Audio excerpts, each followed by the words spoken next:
Ez a munkás elhelyezős területfoglalós játék. Mi az a munkás elhelyezős játék? Mennyire meghatározó a területfoglalás? De mi az a területfoglalás? És ez kooperatív? De mi az a kooperatív? Mindenki nyugodjon le, mindjárt elmagyarázom.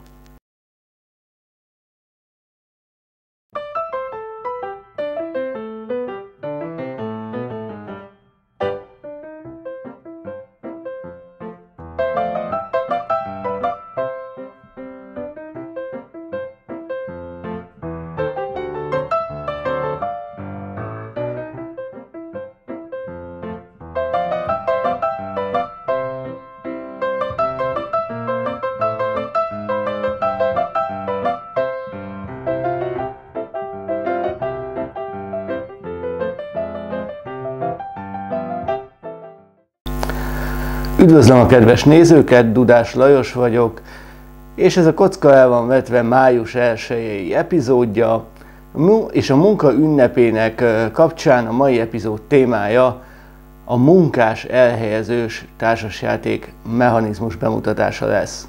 Már az első epizód után is felvetődött a nézők részéről az a felvetés, hogy a kezdőbb játékosok, vagy azok kedvéért, akik most kezdik ezt a hobbit, érdemesebb lenne az összetettebb játékmechanizmusokat, azokat, amik nagyon népszerűek és nagyon sok játékban vannak jelen, bemutatni egy külön epizódba. Ennek az epizódnak ez lenne a célja, hogy konkrét játékok segítségével mutassam be a munkás elhelyezős társasjáték mechanizmust.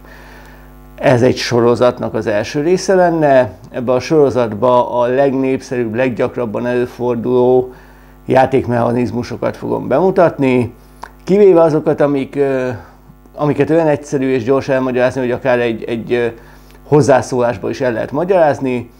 Az ilyen kisebb terjedelmű, bonyolultságú mechanizmusoknak nem lesz saját epizódja, talán esetleg összeszedem majd a kisebb epizódokat, és egy epizódban mutatom a kisebb mechanizmusokat, és egy epizódban mutatom majd be őket, de a különálló epizódokban olyan mechanizmusok fognak megjelenni, amik nagyon sok társasjátékban jelen vannak, és kicsit összetettebbek, kicsit több magyarázatot igényelnek. A munkás elhelyezős mechanizmusnak a tömör lényege az, hogy a hagyományos játékokkal szemben, mint például a Gazdálkodj okosan, vagy a Monopoly, vagy éppen a Catan, a játékosok adott körben, a játékosok által végrehajtandó cselekedetek, akciók nem adottak, nem fixek, hanem attól függenek, hogy a játékosok hova, milyen akcióhelyre, milyen opcióra helyezik el a munkásaikat. Lássuk a munkás elhelyezést a gyakorlatban is. A legegyszerűbb a munkás elhelyezős mechanizmus elvét bemutatni a Carcassonne nevű társasjátékkal. Minden játékos a körében húz egy lapkát, elhelyezi szabályosan a már lent lévő lapkákhoz, és eldönti, hogy a munkása lovag, útonálló vagy paraszt lesz. Ugye a munkást a Carcassonne-ban mindig csak arra a mezőre lehet elhelyezni, amit épp leraktunk. Csak meg szerettem volna mutatni, hogy ugye lehet a munkásunk lovag, útonálló vagy földműves. Az akció, amit választunk, jöjjön egy újabb lapka. Az akció, amit választunk, az fogja a játékban meghatározni a munkásunk elhelyezése, hogy pontokat a városokért, az utakért, vagy a játék végén a mezőkkel szomszédos városokért fogunk kapni. Ha egy várost vagy utat befejezünk, akkor levesszük róla a munkásunkat, visszakapjuk, újra elhelyezhetővé válik, és pontokat kapunk a játékban megszerzett, befejezett városok és utak után a játék közben pontokat kapunk. Szintén munkás elhelyezős játék a Viticulture, amiben a játékosok egy-egy toszkán borászatnak a tulajdonosát alakítják, akik szőlőt ültetnek, megművelik a földjeiket, leszületelik a szőlőt, mustot készítenek a szőlőből, bort a mustból, és hogyha a piac olyan, akkor a pincéjükben lévő borokat eladják, és ezért győzelmi pontokat kapnak.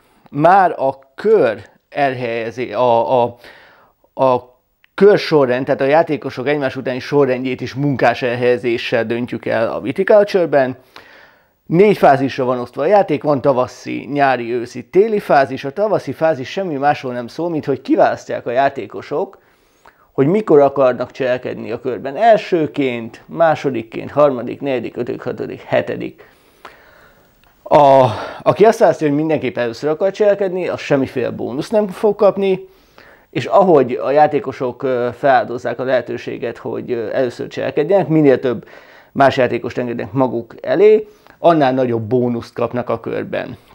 Miután ebben a munkás elhelyezéssel meghatároztuk, hogy ki mikor fog cselekedni a körben, a nyári részen, amik sárga akciók, a nyári részen látunk 1-2-3-4-6 akciót, amik közül választhatunk, vannak a munkásaink, és ezeket a munkásokat elhelyezhetjük ezen a 6 akcióhelyen, és ez a 6 akcióhely különböző lehetőségeket biztosít számunkra. Lehetőségünk van egyszerűen csak körbevezetni a látogatókat a borászatunkban, némi pénzre szert téve. Lehetőségünk van épületeket építeni, fejleszteni a borászatunkat. Lehetőségünk van szőlőkártyákat húzni. Ugye ahhoz, hogy el tudjuk ültetni, ez a másik akció, a szőlőt, ahhoz először szükségünk van szőlőkártyákra. El lehet adni a szőlőnket, vagy akár a földjeinknek egy részét is, hogyha a játék elején úgy gondoljuk, hogy nem lesz szükségünk 3 tábla szőlőre, akkor valamelyik táblát, valamelyik földet eladhatjuk. Lehetőségünk van kijátszani nyári látogatókártyákat. Ezek a nyári látogatókártyák, mint például a tájkertész, különböző bónuszokat adnak. Ez például azt csinálja, hogy húzhatunk egy szőlőkártyát, és egyből is ültethetünk egy szőlőt, vagy 2 szőlőt a különböző földjeink közül, szőlőtábláink közül megcserélhetünk. Ezek a nyári akciók. Az ősszel mindenki húz egy látogatókártyát, el lehet dönteni, hogy nyári vagy téli látogatókártyát húz, és utána jön a télfázis, ahol megint vannak akciók, lehetőségünk van megrendeléseket húzni. Ugye a játék célja az, hogy a borainkat megrendelésekhez adjuk le, és ezzel győzelmi pontokat kapjunk. Lehetőségünk van leszületelni a szőlőt, lehetőségünk van leszületelt szőlőből mustot, bort csinálni, lehetőségünk van kijátszani téli látogatókártyákat, mint például a karaván, ami azt csinálja, hogy felfedjük minden pakli legfelső lapját képpel felfelé, 2-t felhúzunk, a többit pedig eldobjuk. Lehetőségünk van új munkásokat kiképezni, ugye minél több munkásunk van, annál több akciót tudunk egy körbe végrehajtani, és lehetőségünk van teljesíteni megbízásokat. Valamint, ha nagyon nem tudunk csinálni semmit, akkor lehetőségünk van csak úgy egy kis pénzre szert tenni, hogy kisegítsük magunkat. A legtöbb társasjátékban a munkás elhelyezős mechanizmus nem egyedül van jelen, hanem csak része a játék több mechanizmusból összeálló szabályrendszerének.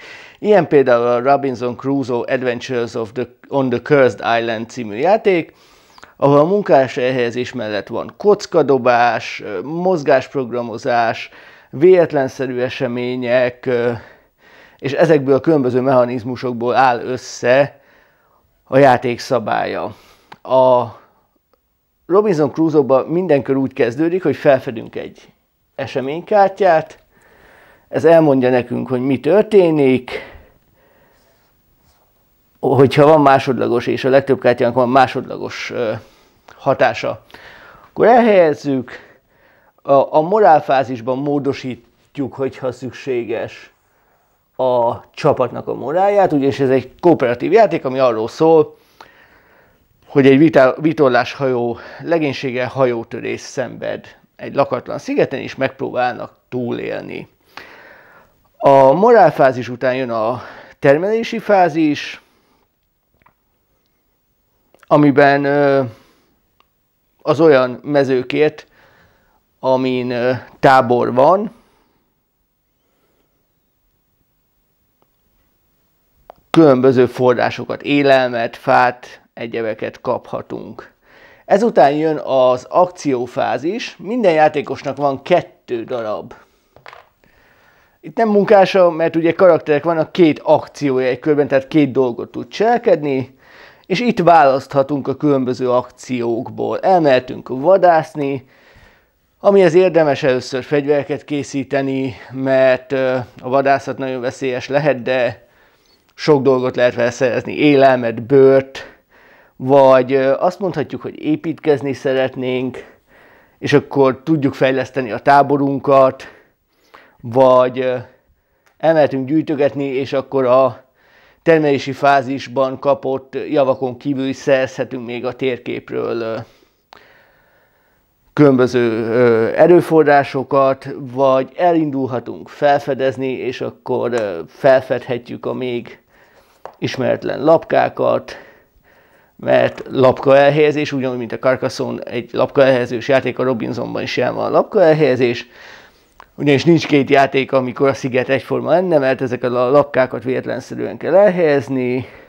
Van lehetőségünk arra, hogy egy kicsit rendet rakjunk a táborba, és akkor tudjuk növelni a morált, mert kicsinosítjuk a tábort, vagy van lehetőség arra, hogy pihenjünk, és akkor a karaktereknek van lehetőség egy gyógyításra. A játék messze több ennél, de ez a része az, ami a munkáshelyhelyezős mechanizmusból adódik. A Robinson Crusoe kezel azért kockadobástól kezdve sok mindent, mert például ha építünk vagy felderítünk, akkor felfedjük ezeket a kártyákat, és ezeken a kártyákon előfordulhat, vagyis hát először is dobni kell minden akciónak, a felderítésnek, a felfedezésnek, az építésnek és a gyűjtögetésnek megvan a maga kocka készlete. Először dobni kell, hogy az akció egyáltalán sikerül-e, és utána még maga a kártya is mondhatja azt, hogy valamiféle kockadobásra van lehetőség. A kockadobásnak lehet az az eredménye, hogy sikerül, de valami bonyodalom történik, vagy nem sikerül, de nő a csapatnak a morálja a megpróbáltatásoktól. A munkáselhelyezős mechanizmus nagyon sok társasjátékban van jelen, többek között a legelső epizódban bemutatott Side-ban is, és az egyik személyes kedvencemben, a Jedóban is. A Jedó egy kompetitív játék, ahol az a célunk, hogy a különböző nehézségű küldetéskártyákból 11 kör alatt minél több dicsőséget szedjünk össze a saját klánunknak a középkori Jedóban. A játék, a kör úgy kezdődik, hogy az aktuális kezdeményezési sorrendben mindenki eldönti, hogy szeretne licitálni különböző erőforrásokra, vagy inkább csak 3 pénzt szeretne kapni. A játékosok miután ezt eldöntötték, kezdeményezési sorrendben elkezdhetik a licitálást. Mégpedig a következő módon: vannak különböző erőforrások, lehet akciókártyákat húzni, amivel lehet a körünkben befolyásolni a saját cselekedeteinket, vagy a többi játékos cselekedetét. Objektíva kártyákat lehet húzni, amiből a játék végéig 2-t lehet teljesíteni, és pluszpontokat kaphatunk érte. Fegyvereket lehet vásárolni, mert a különböző küldetések megoldásához az ügynökeinknek szükségük lesz fegyverekre. A saját kis klánházunknak a helységeit lehet fejleszteni. Gésákat lehet toborozni a klánunknak, extra munkásokat. vagy új küldetéskártyákat lehet húzni. Mindegyik akcióhelynek, mindegyik licithelynek van egy alapára, ezeket színkombinációval jelöli a játék, az fehéreknek 3 az induló ára, az a minimum licit, a feketéknek 5, a pirosaknak pedig 3. Azt mondja az adott játékos, hogy ő szeretne egy fegyvert vásárolni, és akkor ugye azt mondja a minimum, hogy 3 pénzt ad azért a licithely. Az összes többi játékosnak lehetősége van passzolni vagy rálicitálni, és utoljára az a játékos, aki kezdte a licitet, aki elhelyezte ott a kis jelölőjét, az döntheti el, hogy a legutolsó árra ráemel és elviszi azt az adott helyet, vagy passzol. Ha passzol, akkor újra ő licitál, mert ugye ő nem vitt el még semmit, vissza kell venni a tokenjét, mert mondjuk a zöld rálicitált, akkor megint a kék játékos következik. Miután minden játékos sikeresen licitált, utána következik a munkások elhelyezése, és a munkásokat itt a táblán a kerületekre osztott Edo-ban lehet elhelyezni. Alapjában mindenki 2 munkással indul, és a különböző városrészekbe adott mennyiségű munkást lehet elhelyezni. A fogadónegyedbe, a kapunegyedbe lehetőség van megnézni az akciólapok 3 legfelső lapját, és átrendezni őket, vagy komoly pénzekért új munkást venni, vagy feláldozzuk a megszerzett győzelmi pontjaikat és kódolunk pénzért. A fogadónegyedben lehetőség van a fegyverpakli 3 legfelső lapjának az megnézése és átrendezésére, vagy nagyon sok pénzért, tehát sokkal többért, mint amennyi a licit. Részen van fejleszteni a klánházat, a kikötőnegyedben lehetőség van a küldetéspakli 3 legfelső lapját megnézni és átrendezni, vagy a keresztény templomban lévő pénzt ellopni, és itt lehetőség van a kapunegyedben lévő kódulásnak a fordítottjára, amikor pénzért vehetünk magunknak dicsőséget. A piros lámpás negyedben lehet gésákat toborozni, és lehet akciólapokat eladni, a piacon fegyvereket lehet venni, vagy akciólapokat és objektívkártyákat eladni. Elnézést, a piros lámpás negyedben akciókártyát lehet venni, és a piacon lehet eladni. A templom negyedben lehetőség van, vagy az eseménypakli, vagy bármelyik küldetéspakli 3 legfelső lapjának a megnézésére és átszervezésére, vagy áldást vásárolni. Nagyon sok eseménylap okoz katasztrófát, a középkori Japánban vagyunk, cunami, földrengés történhet, és nagyon sok ilyen esemény azt mondja, hogy ha valakinek van áldása, akkor megúszza ennek a kellemetlen következményeit. A palota negyedben pedig van lehetőség direktbe egy győzelmi pontot szerezni, új küldetéslapot húzni, vagy magát a kezdeményezési sorrendet megváltoztatni. Tehát a kezdeményezési sorrend az is munkás elhelyezéssel változik. A különböző küldetéslapoknak, mint itt például, csatlakozzunk Konishi Yukinaga tábornok koreai kampányához. Ehhez a standard feladatmegoldáshoz arra van szükségünk, hogy legyen legalább 3 munkásunk és legyen áldásunk, akkor kapunk egy győzelmi pontot, az egyik munkásunkat vissza kell helyezni a tartalékba, és kapunk 10 pénzt. Ha az, bocsánat, nem áldás, templom negyedbe kell lenni, és ha van egy áldásunk, és azt el is dobjuk, akkor kapunk még, ez a bónusz, akkor kapunk még plusz egy győzelmi pontot, és még 5 pénzt.